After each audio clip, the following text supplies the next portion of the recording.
রুদামুন, দুঃখিত জনাব রুদামুন, সে আমাকে দেখেছে, আমিও তাকে দেখেছি, আমরা দুইজন কথা বলেছি একসাথে।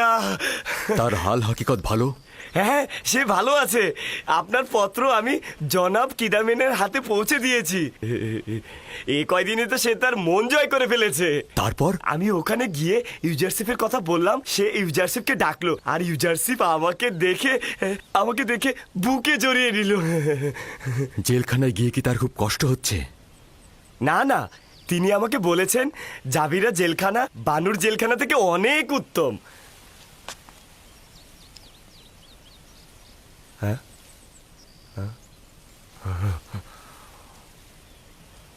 মনে হচ্ছে কারি মামা আমার সঙ্গে কোনো কাজ আছে। ইউজারশিপ সম্পর্কে সওয়াল ছিল, কিন্তু সেটার উত্তর আমি পেয়ে গেছি।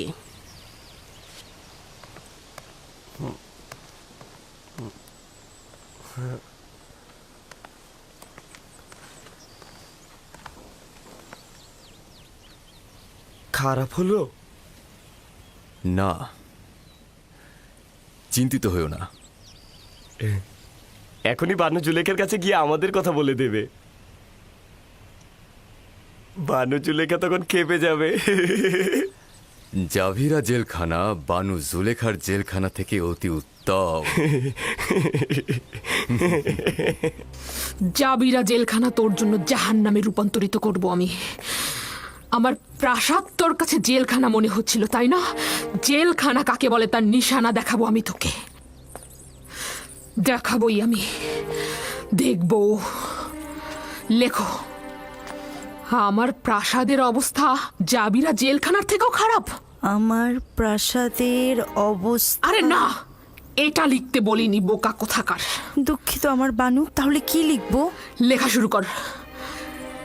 ইউজারশিপকে আমি জেলখানায় পাঠিয়েছি যেন শাস্তি পেয়ে আমার প্রতি আনুগত্য প্রকাশ করে। যে গোলাম তার মালিকের প্রতি আনুগত্য প্রদর্শন না করে, তার শাস্তি ওই রূপী হওয়া উচিত যেন অমান্য করার একগুঁয়েমি মাথা থেকে বের হয়ে যায়। ইউজারশিপ ওই দিনই জেলখানা থেকে মুক্তি পাবে যেদিন আমার প্রতি আনুগত্য প্রকাশ করবে। এই খবর ইউজারশিপের কাছে পৌঁছে দাও।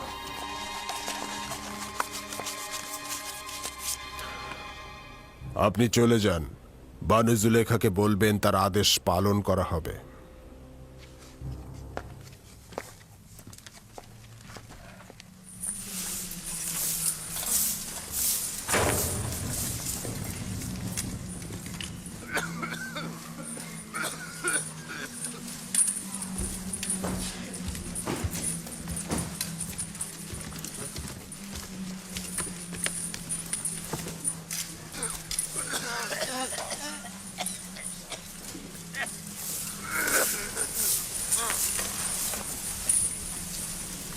ইউজারশিপ,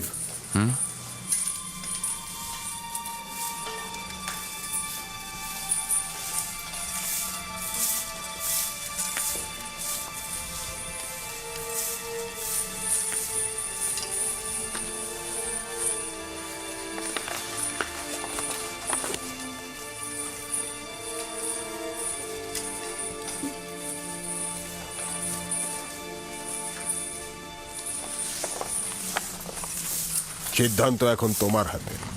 চাইলে এখান থেকে খালাস হতে পারো। শুধু বানু জুলেখাকে লিখে দেব যে ইউজারশিপ আনুগত্য প্রদর্শনে রাজি আছে। আমি এই বন্দিত্বকে অনেক বেশি ভালোবাসি রাজমহলের ওই আরামায়েশ থেকে।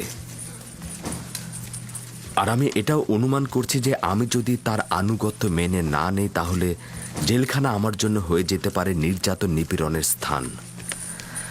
আমার কথা আমি বলে দিয়েছি, বাকি সিদ্ধান্ত আপনার।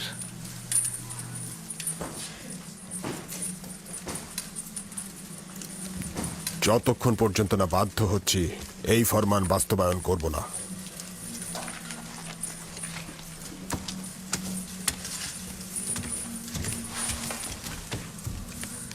জনাব কিদামিন, আমি কি আপনার কাছে একটা তাগাদ করতে পারি? বলো।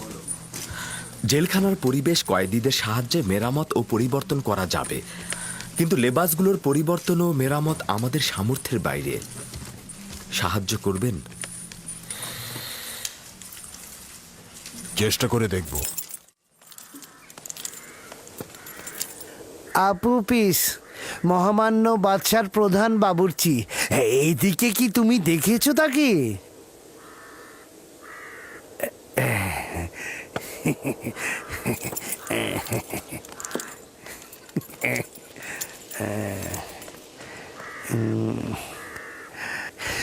মহামান্য সেনাপতি, মহামান্য সম্রাটের প্রধান বাবুর্চি আপু পিসকে কি আশেপাশে কোথাও কি দেখেছেন? কয়েকদিন পূর্বে তাকে এক রাত এখানে রেখেছিল, তারপর নিয়ে গেছে। নিয়ে গেছে? কোথায়? আসলে সে কি করেছিল? কোথায় নিয়ে গেছে তাকে?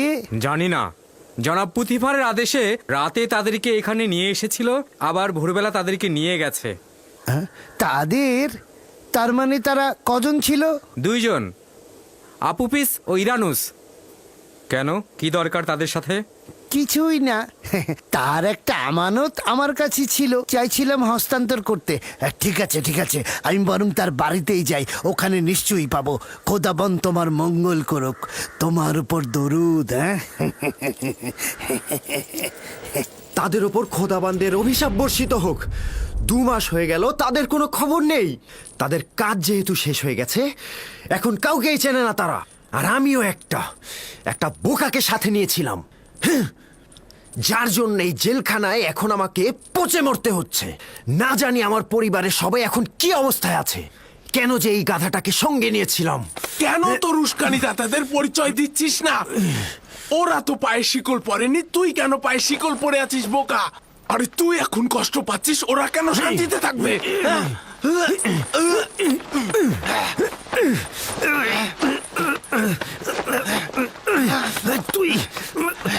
তোমরা শান্ত হও। তোমাদের এই কি হলো? জেলখানার পরিবেশ এমনিতেই বিষাদময়, এটাকে আর এর চাইতে খারাপ করো না।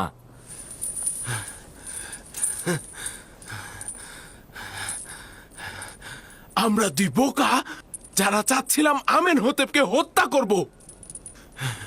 আমরা এটা ভুলে গিয়েছিলাম যে সে নিজেই খোদাদের একজন। আজ 2 মাস হয়ে গেল, আমাদের এখানে কেউ খোঁজ নিতে আসেনি। আমরা 2 জন অসহায়ের মতো আছি। আর এই গাধাটা কারো নামই বলছে না। তাদের প্রতি বিশ্বাস তার অনেক, তারা নাকি আমাদেরকে এখান থেকে বের করে নিয়ে যাবে। তুই একটা বড় সড় গাধা, কিন্তু আমি না। ও এত বড় গাধা, কি বলবো। ও এখনো জানে না যে আমরা কোনো কিছু না বলা পর্যন্ত আমাদের বাঁচিয়ে রাখবে তারা, আর বললেই একদম খতম। যারা বাদশাহ আমেনহোতেপকে হত্যা করার ইচ্ছা পোষণ করে, কোনো দলিলই তাদের বাঁচিয়ে রাখতে পারে না। তুই তো জানিসই তুই মারা যাবি, তাহলে কেন তাদের নামগুলো প্রকাশ করছিস না, যেন যেন তারা সাজা পায়? আমি এখনো আশাবাদী। হ্যাঁ, আমি আশাবাদী। যদি আমি কখনো নাজাত নাও পাই, তবুও তাদের কথা ফাঁস করব না, কখনোই ফাঁস করব না।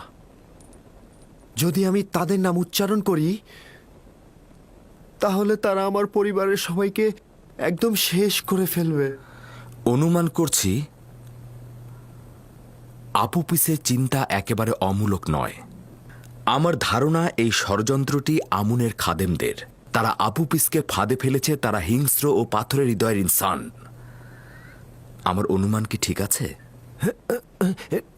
না না না, একদমই না। আমি তো বলেছি তাদের কথা ফাঁস করব না। হ্যাঁ, তোমার অস্বস্তি বিবেকবানদের মতোই। কারণটা হলো তুমি ভাবছো তোমার জীবন তোমার স্ত্রী ও সন্তানকে নাজাত দেবে। এই পরিস্থিতিতে আমরা অবশ্যই খোদাবানের কাছে সাহায্য চাইব। শুধুমাত্র সেই সাহায্য করতে পারবে।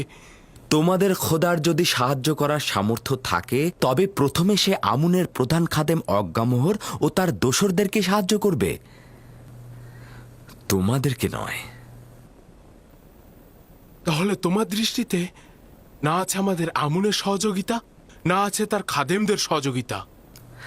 আমার তোমাদের খোদাগণকে অবজ্ঞা করার কোনো ইচ্ছেই নেই, তবে 1 খণ্ড পাথরের কাছ থেকে সাহায্য চাওয়া বিবেকসম্মত নয়। কিছুটা বোকামিও। তুমি কে যে আমাদের খোদাকে পাথর বলছো? ইউজারসিফ আমার নাম। ইউজারসিফ মানে পুতিফারের তত্ত্বাবধায়ক। আর এই যে জুলেখার সাথে তোমাদের সত্যিকারের নাজাতের জন্য শক্তিশালী খোদার প্রয়োজন রয়েছে। এই খোদার নয়, এই খোদা দিয়ে কোনো কাজ হবে না।